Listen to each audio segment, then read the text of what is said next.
Pangatlo, how did the enemy sneak into the camp? Paano nakapasok na buhay at bahay? In the name of the Father, and of the Son, and of the Holy Spirit. Amen. Heavenly Father, we thank you for gathering us this evening.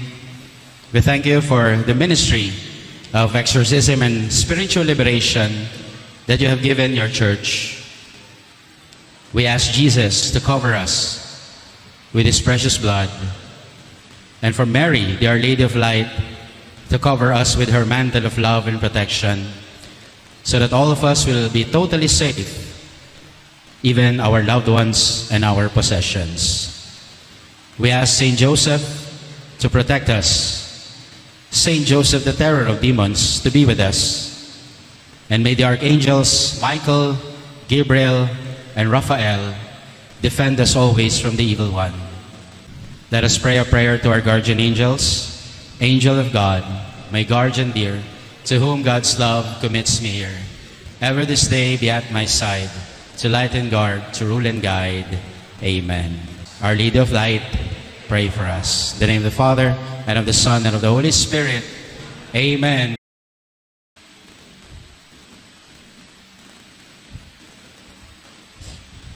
Paano nakapasok? Ito, mahalaga po. Bakit ko ituturo ito? Nang sa gayon, hindi nyo na maulit kung ano yung mga nagawa ninyo, kaya kayo ay na-afflict ng kalaban. Sige na, kunin mo na yung baso. Ikaw naman eh. Nagtatanong ka pa eh. Iinom talaga ako maya-maya. Paano nakapasok? And I want you to carefully listen to this part. Yung 4 and 5, huwag kayong magkalala, mabilis na lang yon. Tuloy-tuloy lang tayo sa 4 and 5. Pero ito, concentrate tayo. Bakit? Sapagkat nais kong ituro sa inyo na Diyos lamang ay sapat na sa buhay. Ulitin ko, Diyos lamang ay sapat na sa buhay. Huwag kang aasa sa ibang kapangyarihan maliban sa kapangyarihan ng Diyos. Amen? Okay. Paano nakapasok? Ang unang dahilan, kasi nga, inimbitahan mo. Ha? Father, inimbitahan? Opo, inimbitahan mo. Pero may natatandaan ka bang pagkakataon na sinulatan mo si Satanas at si Lucifer, invited ka ha? Please come to my home at this time. RSVP. Di ba wala? Bakit hindi wala kang naaalalang ganon? Sapagkat ang pagpasok ng kalaban, sikretohan lang. Hindi naman din magpapaalam sa iyo yan eh.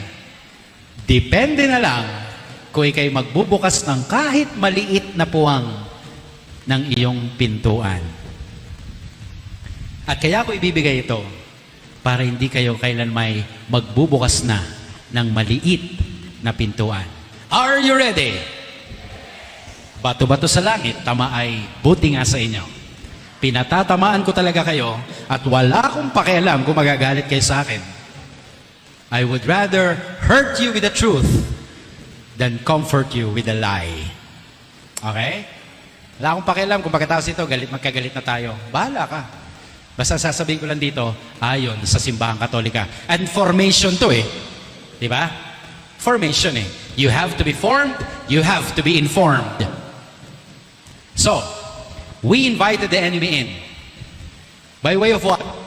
First, because you have been consulting occult people. Sino yung mga yon? Marami sa inyo palagay ko, ang kumonsulta na sa albularyo, mangtatawas, manghuhula, feng shui master, mga ganyan.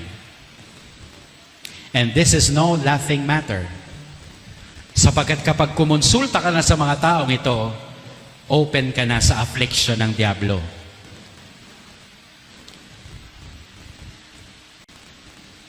Father Manjo, hindi ka occult person. Pero siguro sasang-ayon ka sa akin na hindi masyadong marami ang ikinukumpisal na sila'y nagpatawas. Kasi hindi nila alam na ito'y mali. Kala nila okay lang. Ano madalas ang kinukumpisal? Ayan, nangupit, nangurot na nadyak. Nagalit po ako. Pero yung nagpatawas, nagpa-albularyo, hindi nila ikukumpisal yan. Kasi ang bulong ng diablo, okay lang yun. Kita nyo kung gaano katuso ang Diablo? Hindi nyo ikukumpisal yan. But do you know that is against the first commandment? Yung mga kabataan dito na babae, baka kayo magpahula. Occult person yon. Patawas. Wag na wag. Okay? Pangalawa, Father, hindi ako mahilig sa mga atawas, albularyo, manghuhula, at mga faith healer. Wala sa akin yan. Hindi ako apektado niyan. Okay, tingnan natin itong pangalawa. By way of occult things. Ano to? Sapagkat marami tayong mga pampaswerte sa bahay. At nangingiti kayo. Sakit naman nun. Meron na, nangiti ka pa. Masama yun. Check nyo bahay nyo, At hindi ako nagbibiro. Ayoko ng maraming pasyente. At madalas, kaya pala may ganon, mahilig sa pampaswerte. Mahilig sa mga elepanteng nakatingala. Mahilig sa mga palakang may kagat ng coin at mga pusang kumakaway. Yeah, totoo yun. Masakit yun sa Diyos. Masakit sa Diyos yun. Kasi, imbis na kapangyarihan niyang pagkatiwalaan mo, pinagkakatiwalaan mo'y bagay na hindi maka-Diyos. Katoliko nga, meron siyang Sacred Heart. May Our Lady of Light pa siya sa bahay. Pero meron din palang Buddha at Bagwa. Ano yung mga lucky charms mo na tinuturing? Masama yan. Yung mga energy stones. Ano ba yun? Himalayan salt. Wow. Try not to laugh at this, especially if you have this. Kabahan ka na. Sapagkat nagbukas ka na ng pinto sa kalaban. Tanggalin mo na, kapatid. Surrender mo sa akin, lalo kung mahal yan. Ako nang bahalang magbenta.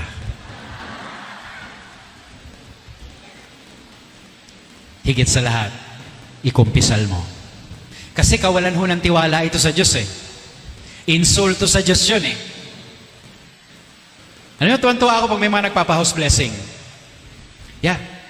Kasi binigyan nila ng panahon ang house blessing. Pero kadalasan, after house blessing, okay, papaagaw tayo. Swerte to. Tapos magsasaboy ng ganon. Biglang sasabihin ng may-ari, teka lang, dapat papasok. Tinawag muna ang Diyos, tapos biglang meron namang ganyan. Pampaswerte daw. Pag ako nag-bless ng bahay niyo at nagsaboy ka ng pera, binuksan mo uli ang bahay mo sa Diablo. Wala na akong magagawa ron. Ikaw na ang bahala Para baga sinasabi mo, Lord, alam ko makapangyarihan ka. Alam kong ikaw ang may likha ng lahat. Alam kong nidinig mo ang panalangin namin. Kaya lang mabagal kang sumagot Kaya pampaswerte muna. Ay, kakahiya. Magpabagong taon na naman. Alam ko, marami kayong mailalagay na naman. 12 bilog. Pero galing sa misa yon. Magsisimba yon. Pero pag uwi ng bahay, nakompleto mawil 12 prutas na bilog. Ay, teka lang. Alam ko nasa isip nyo. Nababasa ko Ano? Father, wala namang mawawala. Sira ulo ka uli. Bakit? May nawawala. At ang nawawala ay ang pinakamahalaga pa. Ano yon? Yung iyong buong-buong pagtitiwala sa Diyos lamang. Yon ang nawawala. Kaya mo sabihin wala namang mawawala. Bulong din sa'yo ng Diablo yon. Gawin mo na, wala namang mawawala. Next, occult places. Mga lugar kung saan naglaro ng Ouija board, Spirit of the Glass, abortion clinics, mga ganyan tipo. Yung mga kung saan nagpapat session ng mga addict, occult places yan. Places kung saan may binarel, may pinatay, may ni-rape. Yan. They become occult places. Why? Because the devil remains in that place after the sin was committed. Kaya ho ang ilang lugar, ine-exorcise, bine-bless. Kaya ingat ho sa pagbili ng bahay. Bakit kaya murang binenta? Magduda ka na. May nangyari doon. Ako ho, may nakaschedule ako, no? Meron akong pupuntahan. Mabigat-bigat. Meron nagpakamatay. Okay? Sabi ko, kapag inano ko na yung bahay, in-exercise ko, walang sasama sa akin. Ako lang at yung mga team sapagkat i-insensuhan ko. Bakit, Father, magpapakita nyo yung nagpakamatay? Hindi nga yun. The evil of the crime, the evil of the suicide is still there. Kaya yung mga tumira, nagkasakit yung iba, nawala yung trabaho, negosyo. Kasi nga, it's an occult place. Next, occult practices. Hindi ako magdadalawang isip na banggitin ito, kahit makasakit ako, pasintabi po sa mga architect at sa mga engineer, hindi ho tama yung ginagawa niyong pagpapadugo sa pundasyon ng bahay na gagawin o ng building. It's an occult practice. You open the door for the devil because you are offering blood from animals. And blood is like a pact, kasunduan sa diablo. Alam ko, sinasabi, kaya ho may dugo na binubuhos para wala nang maaksidente at wala nang ibang dugong dadanak kasi may dugo nang inalay. Diba? Ang tanong ko naman, kung Katoliko ka, meron naman po tayong groundbreaking rights. Tumawag ka ng pare para gawin yung groundbreaking rights. At kung dugo lang ang pag-uusapan, hindi pa ba sapat yung dugo ni Jesus na dumanak para sa mundo para tayo iligtas sa anumang kapahamakan? Kung nagdarasal ka, kung uunahin mo ang Diyos, lalo tigit sa pagpapagawa mo ng structure na yan, paano ka naman maaksidente? Protektado ka ng Panginoon. Occult practices. Bahagi rin po ng occult practice yung mga pagpapasaboy at isa pa yung pagpapaputok kapag bagong taon. Yan. By the way, bakit daw nagpapaputok pa bagong taon? Para? Para palayasin ang? Yan ang alam nyo. Dati hindi na alam ko eh. Pero nung nag-exorcist ako, lalo na naging pare, is the other way around.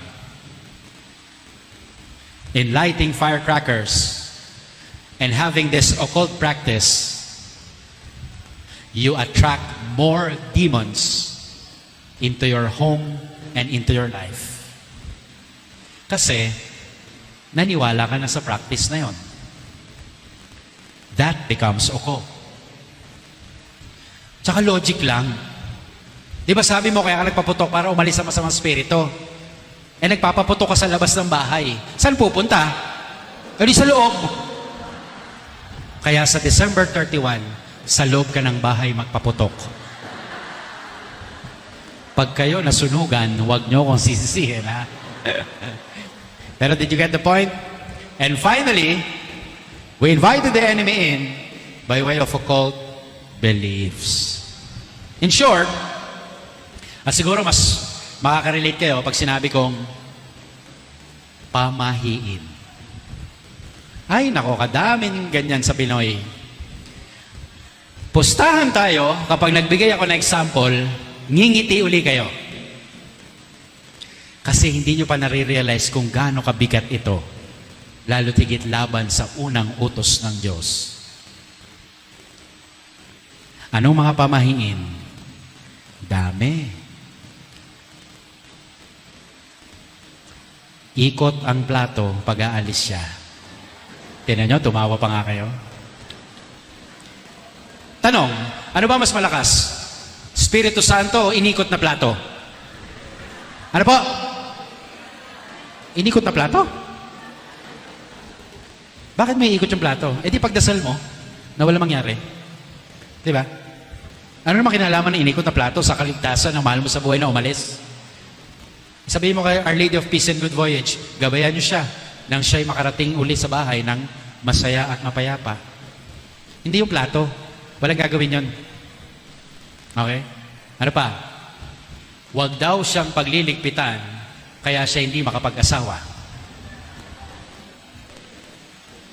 Tanggapin mo na, pangit ka talaga. Joke. Joke lang. Okay? Hindi naman totoo yun eh. Lalo pag may namatay, no? Sure ball to. Ang dami, meron tayong burulan dito. Nako, baka nga sa dinami-dami na rin ang pinuntahan ni Father Manjo na patay, wala pang naghatid sa kanya sa sasakyan. Di ba? Kasi bawal daw maghatid. Bawal kumuha ng pagkain galing sa burol. Alam nyo, kaya lang po, bawal magdala ng pagkain galing sa burol. Marami pang dadating. Huwag kang kumuha dyan at mag-uwi. 5 araw pa ibuburol. Pero dami nating pamahiin. No? Halimbawa, nanggaling kayo doon, meron kayong binisita. Pustahan, dadaan muna kayo sa McDo. Bakit? Tama, alam nyo? Pagpag. Mga kapatid, superstitions, occult beliefs, go against the first commandment. Well, hindi ko mache-check kung pagkatapos nito ay iiwasan nyo na ang mga pamahiin. Pero bahala po kayo. Pero sana ikumpisal nyo. Sapagkat hindi totoo mga pamahiin na yan. Kung talaga nagtitiwala ka sa kapangyarihan ng Diyos, wala ang mga pamahiin na yan. Yung mga feng shui, bawal ang CR sa taulunan ng kama. Bawal ang magkatapat na pinto. Kalokohan. Ba't Father hindi ka naniniwala? Kasi sa Diyos lang ako naniniwala. At ang Diyos lagi nagbabantay sa atin. Hindi niya ako pababayaan. Kaya nung na-assign po ako sa Nangka, Marikina, pinarenovate po yung kwarto ko. Lahat ng bawal sa feng shui, ginawa ko. Buhay pa ako. Yung CR ko nasa ulo na ng kama. May pintong magkatapat.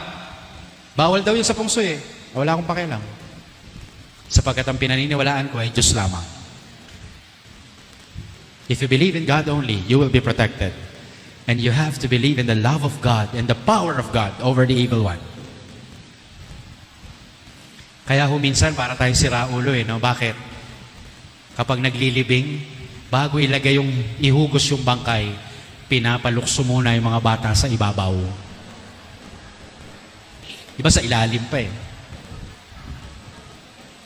Sabi sa akin ng isang funeral coordinator, kasi sumunod ako hanggang sa simenteryo eh. Kaibigan ko kasi yung kaibigan ho, tatay ng kaibigan ko namatay. So pagdating po namin doon, I gave the last prayers. At bago po inilibing, bago ibinaba, tinanong ako nung coordinator, no? Bumulong pa eh, Father, puputuli na ba yung rosaryuhan? Sabi ko, bakit po? Kasi parang wala nang sumunod. Sabi ko, imposible naman ang walang sumunod dyan. May susunod talaga dyan. Anong gusto mo? Yung mga kamag-anak, 300 years old na? Hindi pa rin nasusundan? Kapuputol mo ng rosaryuhan? Sabi ko sa kanya, alam mo yung trabaho mo, okay sana, pero huwag ka maniwala ron. Sapagkat hindi totoo yun. Ewan ko natuto siya. Pero pamahiin yun eh. No? Well, it's up to you. Take it or leave it. But what I am saying is this. Kapag ginawa nyo ito, prone na kayo sa affliction ng diablo. And that's a good news for you. If you continue to do this. Take it or leave it. Ang mahalaga, pinaalam ko sa inyo ngayon. Okay? At pangalawa, huli, sa number 3, hindi mo man inimbitahan, pinadala naman sa'yo. At ang mga tinatablan ay yung dati ng open dahil siya'y nagpapasok sa dyablo. Kita niyo yung connectedness? Dahil ikaw ay nag-imbita, naging bukas ka, anuman ngayon ang ipadala sa'yo, tatamaan ka. Now you are prone to any demon that will be sent to you. Paano yun? By way of what? Witchcraft. And there are people in this world, in this country, in this part of the Philippines, in our diocese, na may mga kakayahang mangkulam. Kumain na kayo? Anong kulam nyo? Ulam ba yan? So ingat po sa mga makakalaban, ha? Baka may kakayahan sa witchcraft. Tapos hindi kayo protected. Tapos kamata ka. Dapat protected, ha? Father, paano po ipoprotektahan sarili ko? Ay, madaling-madali lang. Naniwala kayo, madaling-madali lang. Naniniwala kayo, madali lang? Ha? Father, paano ko po protektahan sarili ko? Dalawa lang. Are you listening? Magsimba ka at mangumanyon at mangumpisal ka. Ay, ayoko na. Well, take it or leave it. Kaya ako bilang exorcist, nangungumpisal ako at least buwan-buwan. That's my protection. Nagmimisa naman ako araw-araw halos. Minsan nakakaligtaan ko eh. Lalo pag nasa bakasyon, di ko nadala yung maskit ko. Okay? But you have to be protected. Go to confession. Go to Mass. Receive communion. Say your daily prayers. Protect yourselves. That's it. Simple lang, no? Simple nga ba? Next. Curses. Hindi man tayo lahat marunong mangkulam, pero lahat kayo may kakayahang sumumpa ng kapwa. Tandaan niyo yan. You can curse anyone, but you should not do that because it's like sending the devil to the person. And once the person is not protected, they will be hit by the curse. But, listen carefully. If you curse someone and that someone is protected, your curse will go back to you. Either way, protected man siya o hindi, tatamaan ka rin. Doble nga lang pag protektado siya. Kaya yung mga simpleng sasabihin mo, mamatay ka na sana. That's a curse. Bawiin mo yon. Sa harap ng Adoration Chapel, pumunta ka ron. Sabi mo, Lord, binabawi ko na yung binitawan ko salita. In front of the Blessed Sacrament. Binabawi ko na po. Lalo't higit, kung ang curse ay nangyari sa loob ng pamilya, mas mabilis, mas masama, at doble pa. Don't curse a family member. It is double, worse, faster. Kaya yung mga nanay, nagalit sa anak, isinumpa, nako, matinding tama yon. Kapatid sa kapatid, matinding tama yon. At naniniwala ba kayo? Pare sa laiko, malupit din yon. Grabe. Pero may parusa po ang susumpa sa pari. Yeah, totoo yun. Kaya mahalin nyo si Ali at si Manjo. Bigyan nyo ng donation. Sapagkat pag kinurse mo ang isang pari, hindi mo ikatutuwa ito. Hindi ka magtatagumpay. Ya, alam ko, masasama kami. Hindi rin tama ang pamumuhay namin. Bastos din kami. Masama rin kaming tao. Minsan wala rin kaming galang.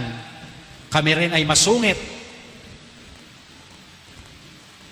Pero nasa Biblia, Psalm 105:15.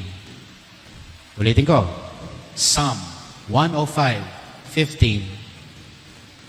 Do not touch my anointed ones. To my prophets, do no harm. Hindi po ito pananakot, ha? Yan nakalagay sa Bible, eh. Okay? Kasi po yung pare, pinili yan kahit papaano. Kahit masama yan. Kahit masama kami. Evil eye. Do you know this? Sa madaling sabi, usog. Usog. Yung pag masakit pa yung silya, masikip yung upuan, usog. Para may ibang makaupo. Yung mga tinitingnan lang na gano'n, no? Sinasaktan lang tiyan, usog. Totoo yan. Totoo yan. It's a form of a curse. But in the form of a, para bagang evil spirit being sent to the person. Evil eye.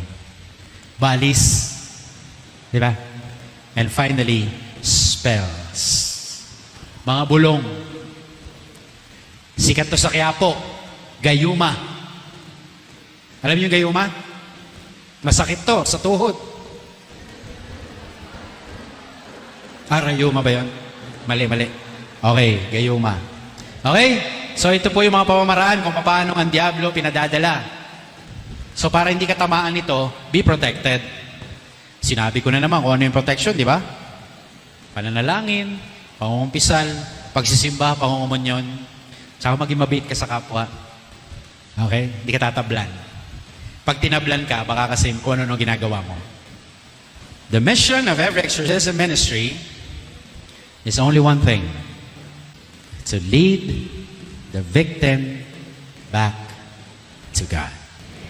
And that in all things, God may be glorified. Palakpakan natin ang Panginoon.